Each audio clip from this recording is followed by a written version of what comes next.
Welcome back, folks. Wherever you are, I'm hopeful you will be doing fine. And we are back with another episode. And world of international politics, post globalization, and never stops from surprising or bringing new events towards you. The same thing happened this morning with the Canadian Prime Minister in the House of Commons, shedding light on a recent assassination of a Khalistan leader in Canada and coming out openly declaring links between the state of India and the killing that happened in Canada, which has sparked a full blown diplomatic row.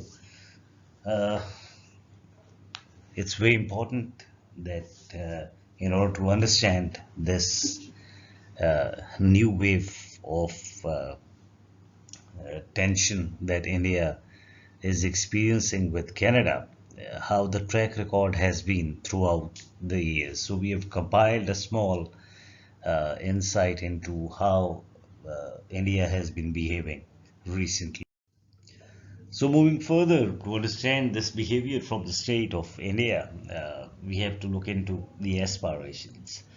Since its establishment, its independence in 1947, uh, its stress for or its inspiration for regional global dominance vis-a-vis Pakistan, China, other regional partners, and its outreach trying to influence the global matters, that has been centric. There is no denial to that. However, recently, with the power in the most fundamentalist extremist group, that is BJP, or its founding ideology, the RSS, uh, it has been very centric to the way it is behaving recently.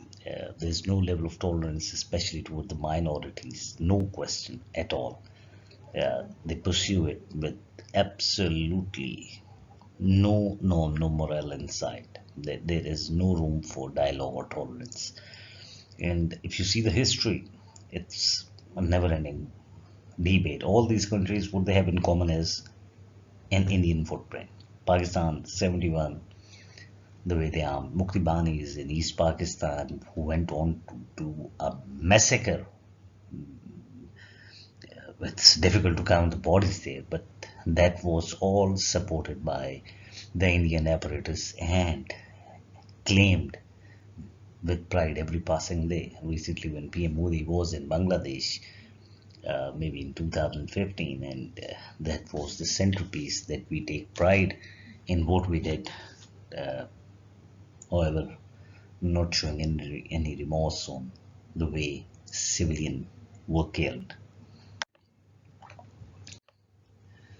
Later on, there's no denial with the conquest of campaign against Taliban by the allied coalition forces. India was able to rattle the bases of Pakistan, some close to 80,000 casualties, arming of the most extremist group. One of them is the TDP, which still is operating. It's an open truth. Their high-ranking officials like Bhushan Yadav, they have been caught. They have been paraded right in front of the international media, which claiming that they were uh, actively working to harm these militant groups, which in return go on to kill children and civilians. That's how the state behaves. And Afghanistan has been their favorite pastime. Uh, During the struggle between the Mujahideens, post-withdrawal of Afghanistan, they were arming the Northern Alliance, making alliances with warlords, and an entire airport was operational close to Tajikistan border. I believe its name is Fahor Air Base, which was keeping the air superiority of Northern Alliance intact by providing them all the necessary support. And post uh, the invasion by US-led coalition, they had extensive operations which were totally damaging for Afghanistan with NDS It was countering Pakistan, Chinese, you name it. They were after everyone which was moving there, just for certain interests which were yielding results like killing of 80,000 civilians. That's the best I can tell you. So it's an ongoing process. In Sri Lanka, right from the LTTE, which they first armed, then they did an entire operation, and it goes on. By 2015, they were now calling the shots for the change of the government there, uniting the opposition, and later on, recently, they are actively countering Chinese interests there, their investments, by creating a negative atmosphere all the time, and Sri Lanka is the sufferer. Same goes with Maldives. It's a never-ending damage that it pays for Indian adventures against China, primarily there, to secure its bases, its interests, and Bangladesh. It keeps on going. Coming to China, interestingly, by 1965, they were actively working with the CIA, and what they were doing was they were planting very sophisticated intercepting devices on one of the highest peaks in India, bordering China, to do the intercepts on their communication. And it goes on. It's a continuous effort. They keep on doing activities around its borderline. And Nepal. Nepal is pretty interesting. They have done some very notable hits on their targets in 1999, later on in other parts. At least three are publicly recorded, and later they are also involved in the kidnapping of a high-ranking officer from Pak Army. He was kidnapped, no trace found, but all the footprints of an Indian involvement. In Fiji, uh, it is documented to have toppled government by 1999 and 1999, and it enjoys significant influence there as well. In Iran, it has been an ally for adventures in Afghanistan, whereas it has been actively pursuing targets, the Kashmiri fighters, which were based in Qom some time back.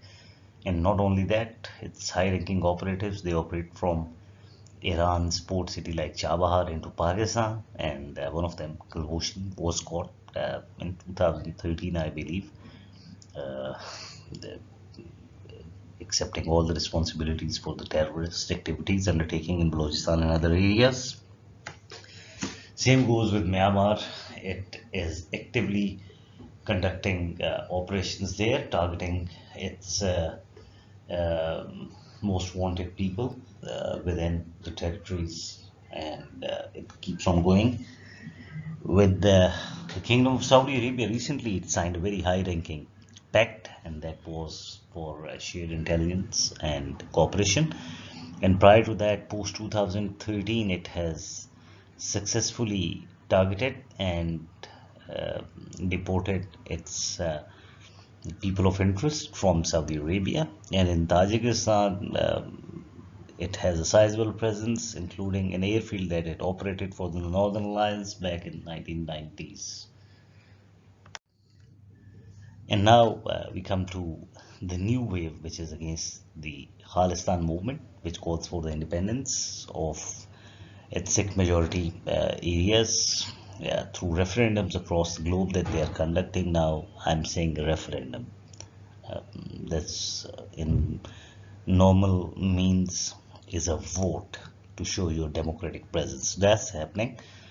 So it conducted in 2022 a very significant operation in Philippines targeting Khalistan's uh, active participants.